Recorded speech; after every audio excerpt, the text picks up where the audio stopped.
Sometimes it's important to go back to basics. Sometimes it's important to go back to the fundamentals, because sometimes, even though you've done something for a long time, you can realize, wait, I don't actually have a firm grasp on the fundamentals, which are the most important parts. It's foundational to everything else. If you don't have a strong foundation, you have nothing else. And I've had certain people reach out to me and be like, hey, this is helpful, but can you do some beginner stuff? So today we are going to be talking about 3 things that I think people should know before they start songwriting, because it's important to have a firm grasp on expectations to have going into songwriting so that you can set yourself up not to fail, but to succeed. Let's talk about it.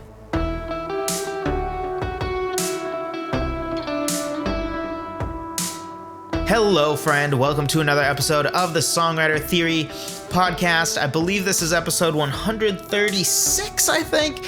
We are getting up there for sure. Thank you for joining me. If this is your first time, welcome. If you've been here for a long time, I appreciate you all so much. I appreciate those who are watching this for the first time or listening to this for the first time.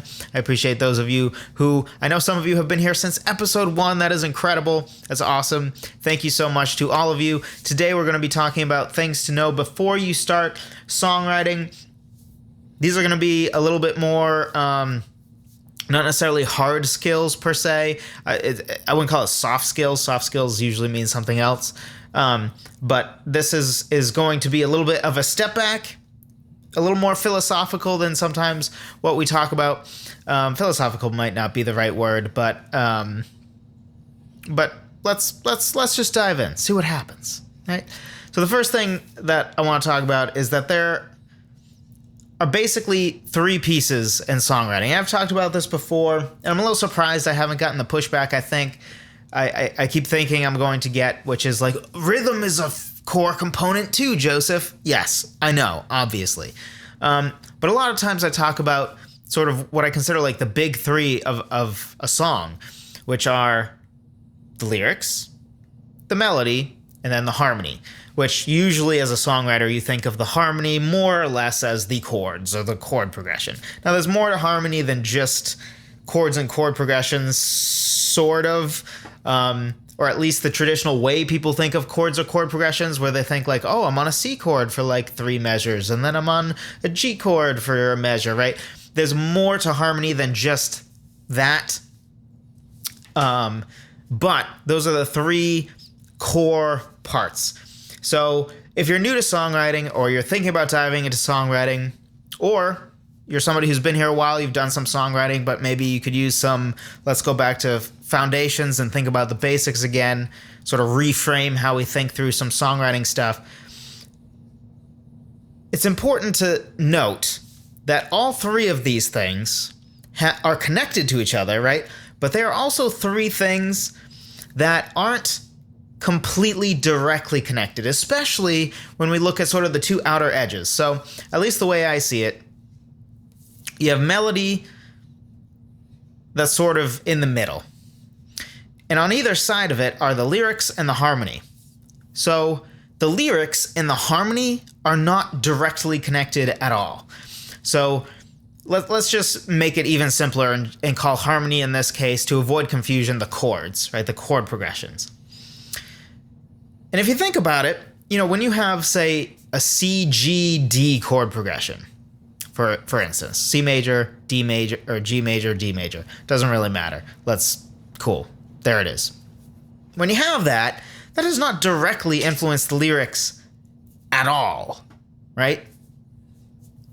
Because you can fit those lyrics and a melody in anywhere with those chords, right? Now, you have certain melodic limitations because, for example, you're not going to have let's take a really obvious example. Over a D major chord, which has an F sharp in it, you're not going to have an F note. Like, you're going to have an F sharp maybe, but not an F note that you would sing in the melody while a D major chord is playing.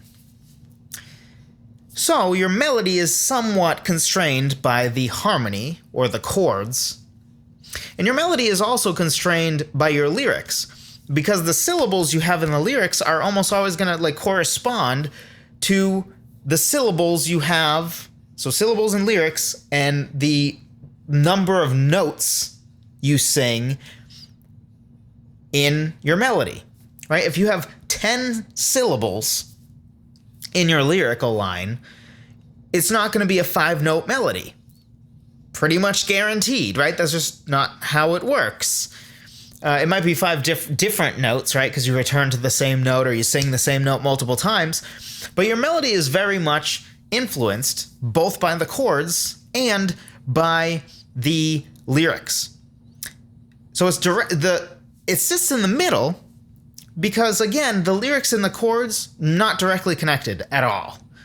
But they are connected via the melody, which sits in the middle, because the melody is highly connected to both.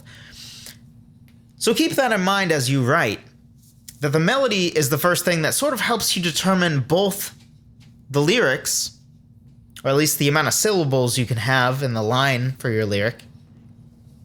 It should also somewhat influence, what the lyric's talking about, because it contains so much emotional information. And the emotion of the lyric and the emotion of the melody should fit well together. But when you write the lyric, that doesn't really constrain you at all on the chords, and same with the chords to the lyrics. And you can take advantage of that. And I highly encourage you when writing to sort of think of yourself as writing 3 different things that all need to pair together. But you can be, for example, you can finish an entire lyric before writing a single melody or harmony part chords. And in the same way, you can finish in an entire set of chord progressions for a whole 4-minute song and not have a single melody or lyrics. Or you could have a whole melody for a whole song and not have any of the other stuff, right? And you can have any combination of those things, right? You might have the chorus lyric, and then you have the verse melody and chords. So think of songwriting as 3 different tracks, if you will, that you're writing on. And you can be a certain length down each one of those tracks. And also think of each one of those tracks as something that you can always make better and be better at. Because you can always level up your melody as an individual part. And you can level up your ability to write melodies so that on average your melodies are better. Same with your lyrics and same with your chords. So those are the 3 basic pieces to always keep in mind as you're songwriting. Thinking of them as 3 separate pieces, I think, is something very helpful. Also, a little bonus tip on that. I opened with saying harmony instead of chords, and there's a reason for that. I'm a firm believer that thinking of it as harmony helps you write more interesting music than just thinking of it as chords. And someday we're going to do an episode purely about that.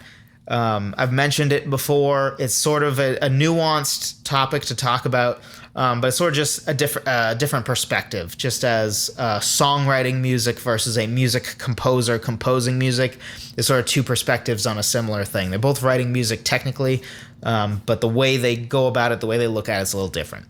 So tip number 2, this applies to a lot of beginning songwriters and a lot of songwriters in general, I'd argue. And we've talked about why I think this is before, but the simple way of putting it is that lyrics are more important than you think, and the chords are less important than you think.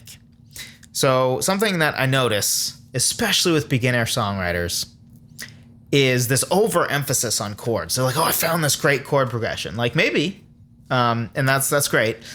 But most of the time, people are not going to like or dislike a song based on chord progression. I'm not sure there's a single song ever that I've liked based on chord progression. I certainly have liked a song based on a guitar riff that's playing on top of a chord progression. I, certainly have learned to really like songs partially because of a great piano riff that technically contains implications of a chord progression in there, even if it's not specifically a chord progression in the traditional sense of how one thinks of a chord progression. But it technically contains a progression of chords, but usually a piano riff is not perfect chords. It's very rarely a perfect D chord and a perfect G chord. It usually has some extraneous notes thrown in there. So, on the other side, though, people absolutely love songs because the lyrics are super impactful or interesting or different, and the melody is great, right? I would argue that the best way to cater to all parties is melody. I don't think anybody's a music lover who like melody isn't super important to, right? Whether you are somebody far into the like classical music only zone, or if you are somebody who purely likes pop music and thinks that all other music outside of pop music is pretentious and you just like it as simple as possible and that's all you want. Everybody on either of those sides and everybody in between for the most part, you usually agree on melody, right? There are people that lyrics are more or less important to. There are people that, you know, are paying attention to how good the drums are or how interesting the bass line is. Melody is the one thing that pretty much everybody agrees on. But lyrics are what the song means, right? If your lyrics suck, who cares about the rest? And before you tell me, oh, lyrics are just blah, blah, blah, blah, like, no. Lyrics are literally what the story is about. That's like saying, oh, it doesn't actually matter about the story contained in this movie. Did you see how cool the explosions looked? Like, yes. And that's why I forgot I even saw the movie a week later. It's completely non-memorable. It doesn't matter, right? Like, it's just meaningless fluff. So if your goal is to write meaningless fluff songs, like most pop songs that end up being really forgettable, and if they're not forgettable, usually it's because they're super catchy and get stuck in your head despite being not exactly emotionally resonant. And certainly some are, all right? I'm not just hating on pop music, just to be clear. I know I do enjoy that once in a while, okay, very often, especially if it's Taylor Swift. I insult her more often than probably anybody else producing any form of content on the planet, unless there's like anti-Taylor Swift channels, and they probably do more than me. But and honestly, she is probably on the better side of pop songwriters. She's just one of those people that, like, relative to true songwriters, she's not a very good songwriter, and relative to pop stars, she's not a very good singer. So she's kind of like average at everything, but she gets overhyped because for a pop singer, for a pop star, she's a decent songwriter, but that's a really low bar. Like an incredibly low bar, because most of them don't even write songs, and they record songs that like WAP, right? Like, bar is very low. So she just gets more credit than she should. But anyway, Taylor Swift aside, lyrics are more important than you think. Chords are less. Lyrics are what the song is about, okay? So, and lyrics are front and center. If you think about even how a song is mixed, the vocal melody, which contains the lyrics, which is what the song is literally about, that's your lyrics. It's right in the middle. It's right in the middle. Front, foremost part of a song. So lyrics are important, and on average, more important than your average songwriter thinks. And I've talked before about why I think this is. The short version is, most songwriters, where do they come from? Most songwriters are musicians that think to themselves, you know what would be interesting if I write music? And then that turns into songwriting. And of course they care about the chords or the harmony and the melody because they are musicians. Musicians caring about poetry or words is not really implied, right? Just because I care deeply about the art of songwriting doesn't really mean I have an appreciation for, say, painting, right? It doesn't mean that my appreciation for Van Gogh is the same as it would be for Bach. Now, I do appreciate that type of art as well, even though my knowledge on it is not super high, so I don't have enough to appreciate as much as I probably should. I do still appreciate that, but that's not implied, right? Like, it's not implied that I like a good story in movies or I like a good novel that has compelling characters, right? It's possible to care about one art and not another. And songwriting is interesting because it kind of blends two different arts. Poetry and lyrics are words, and then the rest is music. So it makes sense intuitively that because most songwriters, right, aren't poets that learn music or learn to play an instrument so they can turn their lyrics or turn their poetry into song. There are some like that. In fact, there's at least one person subscribed who's told me that they're that, which is awesome. I love that. That's awesome. But most songwriters aren't that, right? Even me, who cares deeply about lyrics, technically kind of started from the music side, even though I did always like writing stories and stuff, so I kind of was both. But anyway, lyrics, very important. Chords. really not that important. Unless you can think of many songs that you like because of the chord progression, which you almost definitely don't. How should that affect your songwriting? Well, I would encourage you to try to start songwriting not by starting with a chord progression. Best thing you can do, start with a melody, start with maybe a piano riff or a guitar riff instead of just chords, because a riff is more interesting. Now, when I say riff, right, it's semi-melodic usually, something catchy, sort of like a hook, which is still going to be a part of your harmony, but it's a little less just dogmatic chord progression where you're playing a C chord and a G chord, right? You're usually playing notes that imply a C or G chord, but might have extra notes in there. It's more interesting.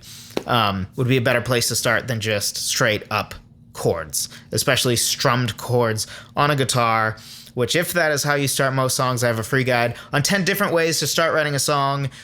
Free, link in the description, songwritertheory.com/free guide. Go check it out there. It gives you 10 different ways to start writing a song. 5 from a lyrical standpoint if you want to start with lyrics. 5 from a musical standpoint, because you should not be stuck just writing all your songs by sitting with your guitar and starting with a chord progression, or piano for that matter.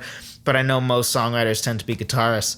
And a lot of songwriters tend to start with let me grab my guitar and come up with chords until I find a rhythm and a chord progression that I like, which is fine. It's just very limited, and you don't want to limit yourself to that. So, I try to start songs from all different angles. Sometimes I'll start with a piano riff. Sometimes I'll use my piano to come up with a bass line first. Sometimes I'll get a bass out to actually write a bass line first.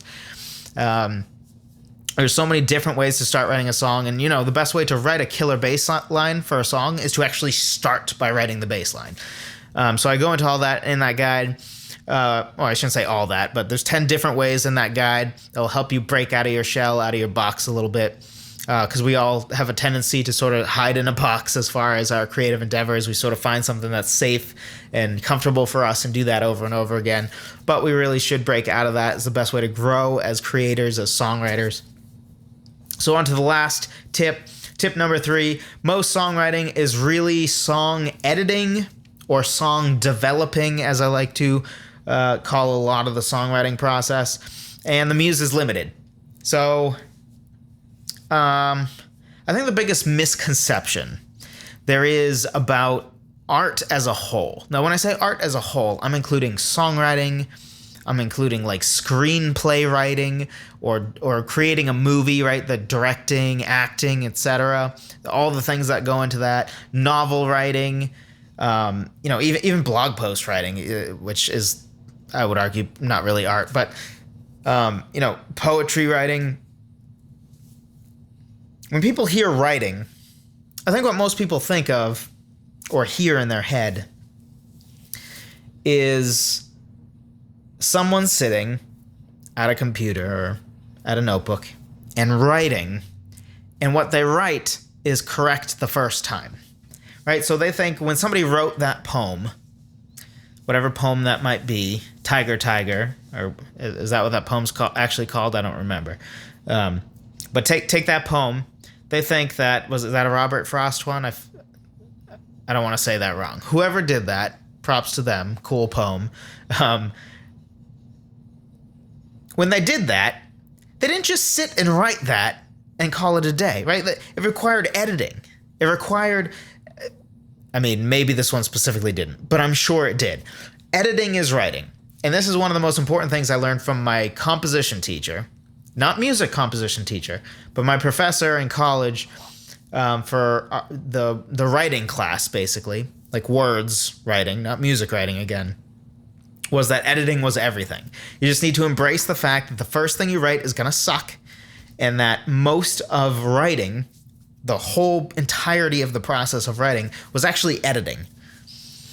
And that has stuck with me because it's so true. It's so true. So there's a little shift that needs to happen from sort of this expectation that like the muse visits you, you're inspired, and you just write something magical in like 10, 15 minutes. And those stories are great. I remember hearing the story about John Denver wrote Annie's song in 15 minutes as he was on a ski lift. Like, that's incredible. That's awesome. That's a cool story. I also have had one song that I sort of just wrote in half an hour. It was done, and it was my best song at the time. It probably still is in the top 10 maybe of songs I've written.